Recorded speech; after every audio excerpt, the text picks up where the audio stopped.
So you want to know what your camera settings should be for dental photography? Hi, I'm John Banner, and in today's video, I'm going to explain to you how to set up your camera settings for dental photography. So there are a couple of concepts that need to be understood in order to get really good dental photos. These concepts not only apply to dental photography, but can also be used in everyday photography. These concepts are explained in the exposure triangle. Basically, there are 3 settings that need to be manipulated in the camera based on your environment. If you're interested in a detailed video, please check out Exposure Triangle Exposed by Donna Did It. The link is in the description below. In today's demonstration, I'll be using my trusty Sony a5100, which is a sub $500 camera. I've been using this thing for about a couple years now, and it is the workhorse at our office. If you're interested, there will be a link in the description below. So let's get started. Okay, so here we are on the back of the Sony a5100. And to start, I just want to go over some things that why I bought this camera, or I'm sorry, why we bought this camera.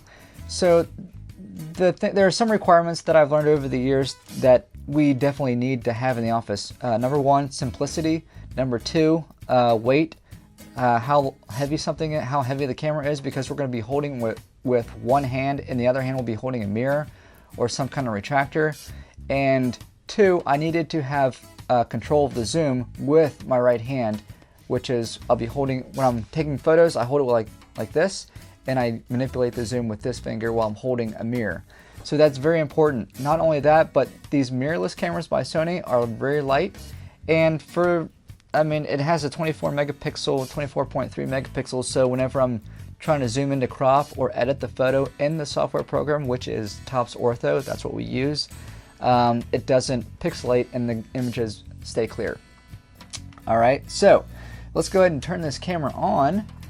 And whenever we're doing dental photography, we always want to make sure that we have this flash up. I see a lot of dental practices that use a big DSLR and they have a big flash on there and they're trying to hold it and take photos, and I'm just like, oh, that looks like a nightmare. So I learned from that. And matter of fact, we used to have one of those, but then I convinced the doctor to go with a small mirrorless camera such as the 5100. So first, like I talked about previously, there are 3 settings that you want to manipulate, and that is the shutter, aperture, and the ISO. Okay, to get to the to get to the shutter speed, you just roll the wheel and it takes you to the shutter speed. All right, then you hit the center to enter. The shutter speed, what that controls is how fast or long the camera takes the photo. So if I'm taking a still photo, like if I'm taking a picture of a flower or somebody that's staying still, like a patient, a portrait, or an intraoral, and I know that they're not going to be moving much, I can set it to 1/60th. 1/60th is the max that this camera will do with the flash on, okay? But you don't need anything higher than that because they're holding real still. Now, if you're going to do, like, if you wanted that freeze motion picture, then you would need to be like at 1/1000th of a second, okay? But that's normally reserved for sports photography. You don't need to worry about that. So 1/60th of a second, that's all you need. The next is the aperture. Aperture, I recommend that you go anywhere between 10 and 20. That's going to give you, what that does is controls the amount of light that comes in and how much of the subject is in focus. So if this was like f1.4 and I want to take a portrait of somebody, and what it usually does is it focuses on the face or an eye. What it would do, it would focus on the eyeball, but the rest of the face would be blurry. Now, as I bump this aperture up to, say, f10 or above, then I would start to get more of the whole face in focus, and that is what you want. Now, to get to that setting, all you got to do is hit the down button, and you're there. And you can switch it all the way up to, I'm just going to put it at 10 right now. All right, and then you hit enter, center button, and that's that. All right, now this is not a very expensive camera, so these are just basic controls. As you get more into photography, all these parameters change and they increase performance as you get into more $1,000 range. Okay, so the last setting is the ISO. Now the ISO controls how light or dark an image is going to be.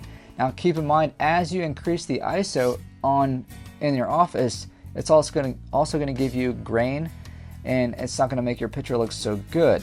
Now, the best way I can demonstrate this is if you ever take an iPhone and you try to take a photo in the dark, it doesn't look so hot. But in the daylight, with sunlight out, it looks great, okay? And you can tell by those dark photos that there's a little bit of grain, it's pixelated. It doesn't look good in low light, and that's also because of the sensor size. All right, this camera has a bigger sensor than an iPhone and a compact camera. This is one step down from a professional camera, which is something to consider when buying a camera. Okay, so it controls how light or dark an image is. So in order to control that, you just go to this ISO, and all you gotta do is hit the back button. You can set it to auto to kind of get a range of what it should be, and that's usually what I do. So in this particular case, it's wanting to go to 32 ISO. Now I can turn it off, the auto, and do it manually here, and just scroll down, and I can find what it is. But what I usually do is I tell people to start at 100, take a picture. If it's too dark, then I boost it up to maybe 125. If it's too dark, go to 1/60th, and so on and so on. And then you kind of get an idea of what the lighting situation is in your practice. So that's basically it, guys. If you have any questions on any kind of settings questions, go ahead and leave them in the comment section down below. I'll leave a link in the description of where you can get this camera. Like I said, I'm not trying to sell you guys a camera, but I'm just saying that I've done a lot of research and went through a lot of cameras, and this one by far performs the best. It's an older camera. It came out in 2014, and it's a great bargain. Like I said, I think it's like a sub $500 camera, and you can get all kinds of things for it.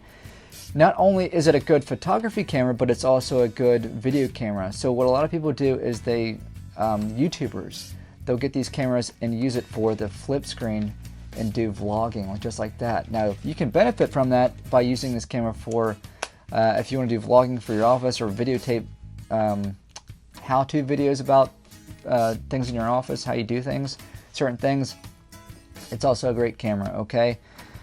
So that's it, guys. Any questions, leave them in the comment section below. Don't forget to subscribe and share this video. And if you have a question and you want me to answer it in another video, let me know, and I'll mention you in the video. So thanks a lot, guys, for watching. Appreciate your time. God bless. Talk to you in the next video. Bye.